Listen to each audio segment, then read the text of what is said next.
Hello and welcome back to VBuzz. You're still with us, Sharita and myself, Juanita. We're talking about another individual pursuing their passion and staying true to themselves. Well, Hardee B is a beatboxer who recently made waves when he collaborated with Hollywood singer and composer extraordinaire Anirudh on a song Remo Ni Kadalan for an upcoming movie starring actor Sivakarthikeyan. I hope I said that right? We're sitting down with him now to find out more about how he learned this vocal percussionary talent and what he's planning next. So welcome to VBuzz, Hardee B.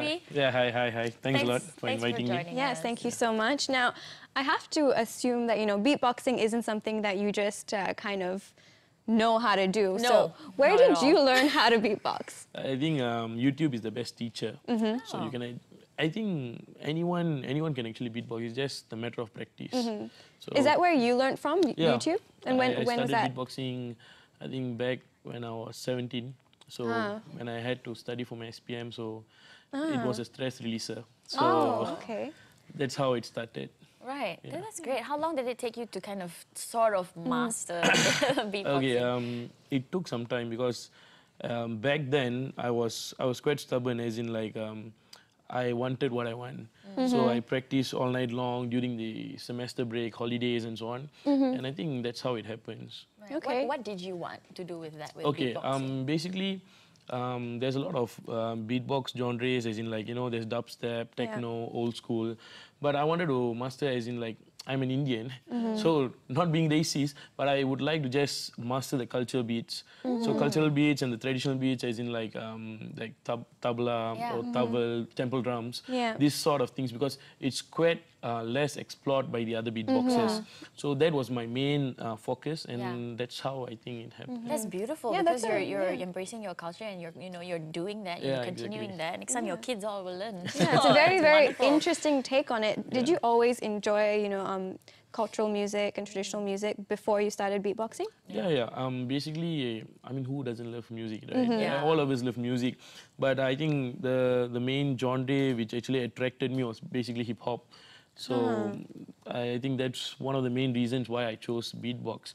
So back then, no matter what sort of beat that you want to learn, you have to learn the basics. It starts from the basics. Like the drums, you have to imitate the drums in your lips, with your lips and with your tongue and your throat. So I think the starting part, it would have been quite difficult, but sooner or later, as you practice it, it'll be good. Yeah, it's all about masters. Yeah, that sounds so good. Like difficult, actually, imitating the beats with your throat. No, trust me. I think if you just watch any one of the videos, by the end of the program, you guys can beatbox. Oh, yes. Could you give us a demonstration? Yeah, sure. Okay. It's very simple, pretty simple. It's alphabet B. Just remember the alphabet B. So it's like B. Tighten up your lips. Nita? No, she stand by there. So it's like remove the E and then just. I'm saying it. Yeah, and alphabet T. Okay, so combine is like T, T, T. So when you combine it's like, Oh my gosh, Nita's good! Yeah. So it's all about the technique, really, and how you have to shape your mouth and your tongue and everything. What is the specific technique? What are you doing with your mouth? You explain to us because we cannot see, right? I mean, I think most of the beatboxers know. Actually, the main thing is, as I said, the kick. When you get the kick right, and then you can just bring all the snare and then the hi hats, everything in the claps, like, and then this kind of stuff. Wow, that sounds, it actually sounds like music when you do it, like real music. Can you maybe give us a demonstration of how you imitate the traditional Indian music? Yeah, sure. So one of the my favorite traditional beat, I would call it, they call it this Dapang Kutu beat. Okay, so it's like a typical Indian beat. So how it goes is like. Wow.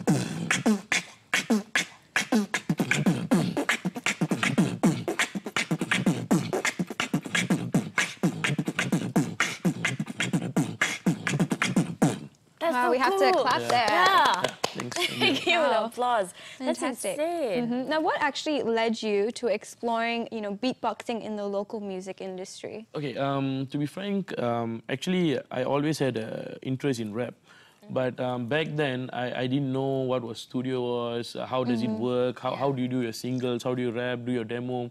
So I thought, okay, let's just start within us, just do beatboxing. Because beatboxing, all you need is just a mic, a platform, a stage, and then you can actually entertain and impress people.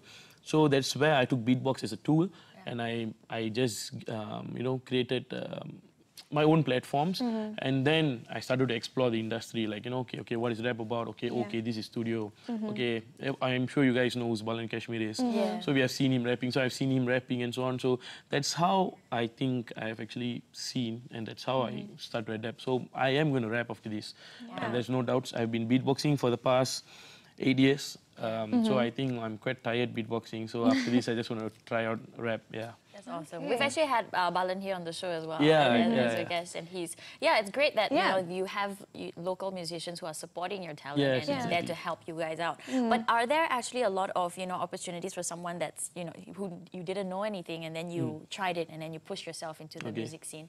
But are there a lot of opportunities for a beatboxer in the local music scene? There are opportunities, but nothing comes without a challenge. So you have to face the challenges and you have to struggle, because at the starting point, I think most of them might not have faith in you that okay, this guy is still new.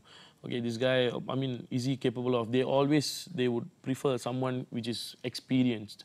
So in order to gain that experience, you have to create your own platform. It can be like performing in any functions. It can be a small stage as well.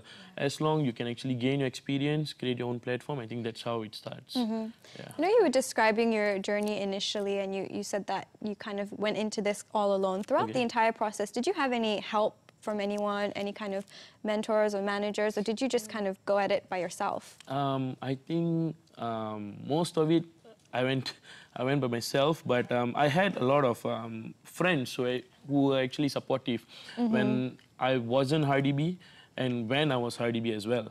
So I think we need that kind of support, not just people who actually being there when you have the fame, but people who are there even when you're down. So I think I would like to name some of my friends, which is Pavin, and then Suvi, and then Ruben Black, Kadir, Raghu, Darshan, Prabha. So these guys have been supportive during my down times as well. So I think I would, thank them. Thanks a lot. Bros, very touching. Like all the bros to keep you and be like, what are you doing, man? Stop feeling down on yourself. Exactly. No, but you've also had the opportunity to go outside of Malaysia and perform internationally, like you performed in Tokyo as well, right? Well, how did that come about? Okay, what was that like? That was, I was quite surprised that actually we got that offer. It was me and my brother Ruben Black. So both of us actually performed in Tokyo. It was a sudden thing. We just applied. One of my friends is actually studying back then in Tokyo. So she said, Nami, just pass me your profiles. I'll try to just forward around. So we just said, okay, Nami, let's just give it out a try. So she forwarded the profile, and one of the place over there, it's known as the Milky Way Bar. It's a live house in Shibuya. It's just walking distance from the Shibuya crossing, and I think the Shibuya crossing is the main attraction because that's where the Tokyo Drift. The iconic, where they made the turn. Exactly. Right? So it was located there, so I was quite surprised. I thought that, oh, maybe my friend was actually pranking me or something. But at the end of the day, we actually made it there. We were there about a week. How was that feeling for you? And did it really kind of fuel you to continue on in this line? Yes, definitely. Because as I said, I want to master these main cultural and traditional beats, and eventually I went there and actually performed these particular beats, and people actually enjoyed it. So I had that opportunity to actually educate them, saying what is this beat about, and how does this beat starts and every single thing, and they actually enjoyed it. So I think that's the fun part of it. Beatboxing is something that we're so familiar with, and because it's so cool. We know, okay, you beatbox, but then nobody ever takes it and does it like full-time, full-on beatboxing, right? Do you think it could make an entry into like the mainstream music market? Yes, it can make into the mainstream music, but there's a lot of people actually, they kind of like ask me, have you been into like a beatbox competition or whatsoever? So I only gave them one explanation. Okay, in order to be an artist back here in Malaysia or anywhere, for example, if you want to be a famous singer, you can either enter a competition and gain your fame and name there and be successful, or come out with your singles and album and be successful. There's option A, there's option B. So mine is always option B. So I can always go and just go to the stage, entertain the people, and if the people are actually clapping hands for you and you are just being a center of attraction for them. Yeah. I think they are the main judge. Yeah. They, not being judgmental, but they are the main judge of your performances and stuff. Yeah, kind of like letting your music speak for itself. Exactly. Yeah. Is that why, well, don't mind me asking, but is it because you don't want to be known as like, okay, the winner of something, rather than you want to just be Hardee B, Yes. your own artist? Okay. Another reason is like, if I'm going to get, I've been for a beatbox competition and stuff, but when you go for a beatbox competition, they might have certain criteria that, okay, you have to do these beats, this stuff. So I'm not so sure whether they would actually recognize me, because I'm going to just focus fully on the Indian beats. Right. So when I'm going to focus on that particular Indian beat, so that wouldn't be a competition. Yeah. So it's a totally different thing. So that's the main reason why I chose this path. Well, you know, it's been a good decision so far, you know, staying true to yourself, because it also landed you a collaboration with Anirudh on a song for an upcoming Kollywood movie. Now, that's very, very exciting. Can you tell us about that? I think the timing of y'all interviewing me here is the right time, because the movie is releasing tomorrow. Oh. Awesome. So the movie is releasing tomorrow. If I'm not mistaken, the first day show might be tonight. So quite excited. Actually, it's just a small portion where I've done in that song, Remoni Kadalan. Your pronunciation was good. Oh, it was right, huh? Yeah. Okay, thank God. But don't be humble, yes. Yeah, so it was good. I actually recorded here in Click KL Agency. Click KL Agency, where I think you guys know Balan Kashmir. He's the main head, and then there's Viknan, the big boss, and also Santira Chakka. So they were the main reason why I got this opportunity. So I actually did an opening for Anirudh when he came here for the concert, and at last I actually collaborated a track with him, which I can't believe till now. So yeah. Did you actually hear the full thing when it was finished? Yeah, because once it was done, they gave the demo and they said what they wanted me to do and stuff. And the track is released by Sony Music India. It's in YouTube, and I think the last I saw it was about 1.9 million views. Wow. So yeah. Getting a lot of traction. That's really, really good. So how do you hope that this, you know, will open the doors for you, and, you know, and beatboxing as well in local and international scene for other beatboxers? My first advice is keep this as your part-time. Be passionate, keep this as your part-time, but education comes first. Okay. I might sound old in this, but education comes first. I'm a final year degree student. This is my final sem, so hoping to just finish it off. And I'm doing my degree in mass communication as well. So education comes first, and you can keep this as your part-time. But as long as you put in your hard work, what I personally believe is hard work beats talent.